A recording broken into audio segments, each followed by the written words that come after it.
25 June 2026 লক্ষ্মীপুরের রায়পুরে ভাড়া বাসায় একটি নিঃস্ব বিধবার ঘরে ঢুকে কুপিয়ে হত্যা করা হলো 4 তাজা প্রাণকে। স্বামী আগেই বিদ্যুৎস্পৃষ্ট হয়ে মারা গেছে। 3 মেয়ে ও 1 ছেলেকে নিয়ে কোনো রকমে টিকে ছিল মা। সেই মা আর নেই, সেই মেয়েগুলোও নেই। আর হত্যাকারী এক হিন্দু যুবক। এই হত্যাকাণ্ডের মূল হোতা হিন্দু যুবকের নাম অন্তর মজুমদার। পেশায় ভাসমান ফল বিক্রেতা। সে নোয়াখালীর সুবর্ণচরের সন্তান। তার নাপাক হাতে মুহূর্তেই শেষ হয়ে যায় 1 মা ও 3 মেয়ে। 40 বছর বয়সী শাহিনুর বেগম, ঢাকার আদমজী ক্যান্টনমেন্ট কলেজের মেধাবী ছাত্রী 21 বছর বয়সী সাইমা আক্তার, দ্বাদশ শ্রেণীর শিক্ষার্থী 17 বছর বয়সী ইকরা বেগম এবং 4র্থ শ্রেণীর শিশু মাত্র 10 বছর বয়সী শিফা আক্তার। কিন্তু প্রশ্ন রয়ে যায়, লক্ষ্মীপুরের এই 4 হত্যার ঘটনাটি কি বিচ্ছিন্ন কোনো ঘটনা? এই বাংলার মাটিতে আজ যা ঘটছে তার একটি রোডম্যাপ আছে, আছে একটি নীল নকশা, এবং সেই নীল নকশার নাম অখণ্ড ভারত। সম্প্রতি ঘটে যাওয়া সকল ঘটনাকে নিয়ে ছক আঁকলে আপনার নিকটতা তা পরিষ্কার হয়ে উঠবে। গাইবান্ধার পলাশবাড়ী উপজেলা, মোট জনসংখ্যার মাত্র 6.4% হিন্দু, 92.48% মুসলিম। এই সংখ্যালঘুর স্বল্প জনপদে হচ্ছে বাংলাদেশের সর্ববৃহৎ রাম মূর্তি, 22 কোটি টাকার প্রকল্প। আর উদ্বোধন করেছে রাজশাহীতে নিযুক্ত ভারতীয় সহকারী হাইকমিশনার মনোজ কুমার। সেই একই পলাশবাড়িতে 50 ফুট উঁচু কৃষ্ণমূর্তির উদ্বোধনেও এসেছে সেই একই ভারতীয় কূটনীতিক। গীতা মহোৎসবেও এসেছে। কিন্তু প্রশ্ন হলো, বাংলাদেশের একটি মন্দিরের অনুষ্ঠানে বারবার ভারতীয় কূটনীতিক কেন? আরও প্রশ্ন হলো, কেন এই বিশেষ ভৌগোলিক স্থান? কারণ পলাশবাড়ির অবস্থান। মানচিত্রে দেখুন। ভারতের সামরিক বিশ্লেষকদের নথি ও ভিডিওতে যে কৌশলগত রেখা বরাবর রংপুর বিভাগ দখলের কথা উঠে আসে, এই মূর্তি সেই রেখাতেই। চিকেন নেক বা শিলিগুড়ি করিডোর যদি অবরুদ্ধ হয়, তবে ভারতের উত্তর পূর্বাঞ্চল মৃত। সেই মৃত্যু ঠেকাতে রংপুর দখলই তাদের প্ল্যান বি। এই প্রেক্ষাপটে পলাশবাড়িতে বিশাল স্থাপনা, ভারতীয় কূটনীতিক উপস্থিতি, এটা কি কাকতালীয়? বিতর্কের মুখে কার্যক্রম সাময়িক স্থগিত হয়েছে বটে, কিন্তু প্রশ্ন থেকে যায়, এই 22 কোটি টাকা আসছে কোথা থেকে? গোয়েন্দা সংস্থা কি এই স্পর্শকাতর ভৌগোলিক বিন্দুতে একের পর এক বিশাল স্থাপনার অর্থায়নের উৎস খতিয়ে দেখেছে? এরপর আসুন সীমান্তে। হিউম্যান রাইটস ওয়াচের রিপোর্ট বলছে, মাত্র 1 জুন থেকে আজ পর্যন্ত বিএসএফ 21বারেরও বেশি চেষ্টা করেছে 200রও বেশি মানুষকে শিশুসহ বাংলাদেশে পুশিন করতে। পঞ্চগড়ে 75 ঘন্টার যুদ্ধংদেহী পরিস্থিতি।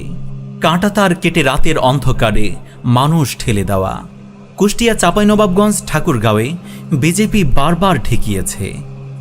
8 থেকে 11 জুন দিল্লিতে 57তম বিজেপি বিএসএফ মহাপরিচালক পর্যায়ের সম্মেলনে বাংলাদেশ আনুষ্ঠানিকভাবে প্রতিবাদ জানিয়েছে।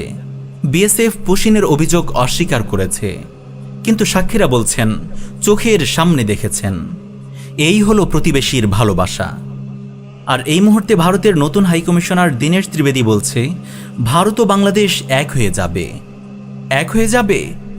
বাংলাদেশ একটি স্বাধীন সার্বভৌম রাষ্ট্র, এটা কি নতুন করে মনে করিয়ে দিতে হবে?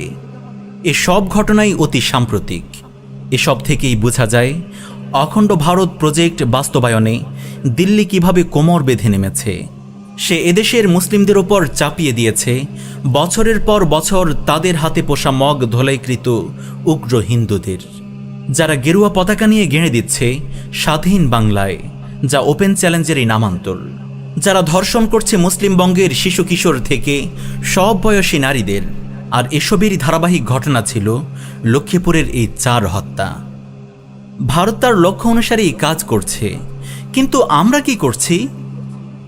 1757 সালে পলাশীর প্রান্তরে বাংলার পতন হয়েছিল বাইরের শত্রু দিয়ে নয়, ভেতরের বিশ্বাসঘাতক দিয়ে। আজও তাই। এই দেশে এমন রাজনৈতিক দল, media house, fact checker, activist, influencer রয়েছে যারা মুসলিমদের ভূমিতে মুসলিমদেরই কালেমার পতাকা টাঙালে জঙ্গি বলে ঝাঁপিয়ে পড়ে। এই নিরীহ ঘটনাকে খুব বড় করে হাইলাইট করে। বিচ্ছিন্ন কোনো মুসলিমের অপরাধকে পুরো মুসলিম সম্প্রদায়ের বিরুদ্ধে লেলিয়ে দেয়। পাগলা কুকুরের মতো ডিহিউম্যানাইজ করতে থাকে, দিল্লির এজেন্ট ট্যাগ দেয়। কিন্তু এই দেশেই যখন উগ্র হিন্দুত্ববাদীদের প্রতীক গেরুয়া পতাকা উড়ে বেড়ায়, তখন তাদের কলম থেমে থাকে। রংপুরের কৌশলগত ভূমিতে ভারতীয় কূটনীতিকের উপস্থিতিতে 22 কোটি টাকার মূর্তিতে তারা নিশ্চুপ। উল্টো নিজ কর্মীদেরকে সেসব নিয়ে অ্যাক্টিভ হতে কঠোরভাবে নিষেধ করারও গুঞ্জন শোনা যায়। বিএসএফের পোশিন, শিশুসহ মানুষকে ঠেলে দেওয়া নিয়ে ফ্যাক্ট চেকার অ্যাক্টিভিস্টরা খুবই দায়সারা। নতুন কমিশনারের এক হয়ে যাওয়ার কৌশলী বক্তব্য তারা চতুরভাবে এড়িয়ে গেছে। এই চুপ থাকাটাই তাদের আসল পরিচয়। আজকের এই ভিডিওর শেষে আপনাদের জন্য একটি ছোট্ট নাগরিক চ্যালেঞ্জ। আপনি হন ডিটেকটিভ, খুঁজে বের করুন 2026-এর মীর জাফরদের। লিটমাস টেস্টটা সহজ, মাত্র 3টি প্রশ্ন করুন। প্রথম প্রশ্ন, পলাশবাড়ির রামমূর্তিতে ভারতীয় হাইকমিশনারের উপস্থিতি নিয়ে কে কি বলেছে, কতটুকু বলেছে, নাকি চুপ? দ্বিতীয় প্রশ্ন, বিএসএফের পোশিন, সীমান্তে শিশুদের ঠেলে দেওয়া, হিন্দু কর্তৃক নিরীহ মুসলিমদের হত্যা ধর্ষণ, এ নিয়ে কারা কতটা সরব, গেরুয়া পতাকা উড়ানো নিয়ে কার প্রতিক্রিয়া কেমন? তৃতীয় প্রশ্ন, কোনো মুসলিমের নিরীহ কাজ, কালেমার পতাকা, টুপি দাঁড়ি ইসলামী বক্তৃতা, এসব নিয়ে কে কতটা উত্তেজিত হয়েছে, কত দ্রুত জঙ্গি ট্যাগ দিয়েছে? যে যত বেশি প্রশ্ন 1 ও 2 3 চুপ আর প্রশ্ন 3 সরব, সে তত বড় দিল্লির দালাল, সেই 2026-এর মীর জাফর। এই কোষ্ঠী পাথরে যাচাই করুন আপনার পছন্দের মিডিয়া, ফ্যাক্ট চেকার, ইনফ্লুয়েন্সার, রাজনৈতিক দল। ফলাফল নিজেই বুঝবেন। আল্লাহ সুবহানাহু ওয়া তাআলা বলেছেন, ইয়া আইয়ুহাল্লাযীনা আমানু লা তাত্তাখিযু আদুওয়ি ওয়া আদুওয়াকুম আউলিয়া। হে মুমিনগণ, তোমরা আমার শত্রু ও তোমাদের শত্রুকে বন্ধু হিসেবে গ্রহণ করো না। শত্রু চেনার প্রথম শর্ত সত্য জানা, আর সত্য জানার প্রথম শর্ত চোখ খোলা রাখা।